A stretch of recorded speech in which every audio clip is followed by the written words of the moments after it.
Now, if the concentration of sodium chloride in the inner medulla is 600 milliosmoles per litre, which is about right in a human concentrating kidney, then you might imagine that the maximum concentration of the urine would also be 600 milliosmoles per litre. Because, after all, if it's just due to the passive movement of water across the collecting duct, then the concentration of the urine must match the concentration of the inner medulla.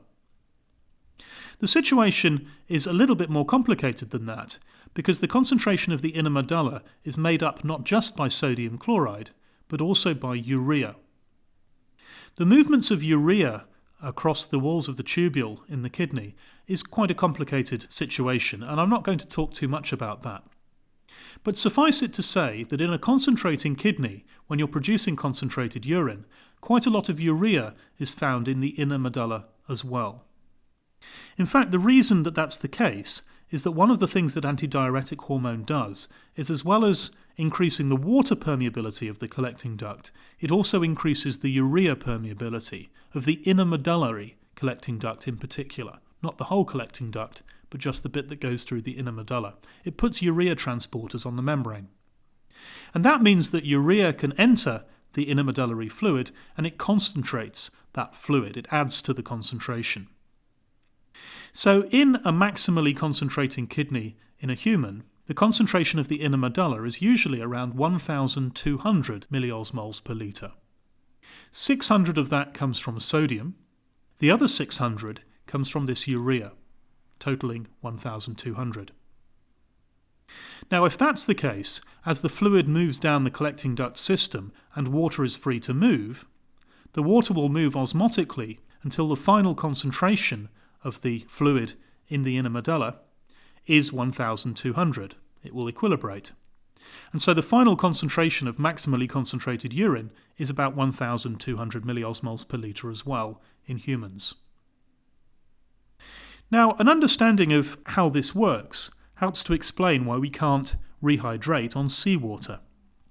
In the inner medullary fluids, the concentration when you're maximally concentrating your urine is 1,200 milliosmoles per litre. And as I said, 600 of that is sodium chloride, 600 of that is urea. The maximum concentration of the urine has to match that value, also 1,200. Now, because the inner medullary collecting duct is permeable to urea, the urea concentrations must be the same in the urine as they are in the inner medulla. So our urinary concentration includes 600 milliosmoles per litre of urea as well. The remaining 600 milliosmoles per litre of the urine can be anything at all. It might be sodium chloride, but that's quite unlikely because usually we reabsorb the sodium chloride fairly effectively depending on our needs and our input. So the remaining 600 is everything the kidney needs to get rid of. There'll be some phosphate that's being eliminated there, there'll be some creatinine. There will no doubt be some sodium chloride, some potassium, anything else that you want to get rid of. But the maximum concentration of all of that other material is 600 milliosmoles per litre. So, the urine has got 600 milliosmoles per litre of urea and 600 milliosmoles per litre of everything else. Now imagine seawater. The concentration of seawater varies, but it's around 1,000 milliosmoles per litre, and nearly all of that is in the form of sodium chloride. Let's imagine that you drink a litre of seawater. You've taken on 1,000 milliosmoles of sodium chloride, which the body probably doesn't want, so it wants to eliminate it. Well, in terms of the urine, the maximum concentration of sodium chloride in the urine that it could possibly ever be is only 600 milliosmoles per litre. That's the maximum concentration of everything else.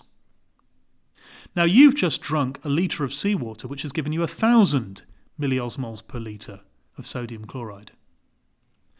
That means that you need to eliminate 1 2/3 litres of urine in order to get rid of that amount of salt.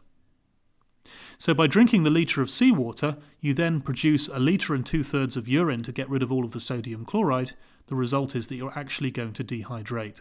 So humans can't drink seawater and get any net liquid from it. Interestingly, many other mammalian species can produce urine that's more concentrated than seawater in terms of sodium chloride as well, and as a result many other species of mammal can drink seawater and get away with it, but humans can't.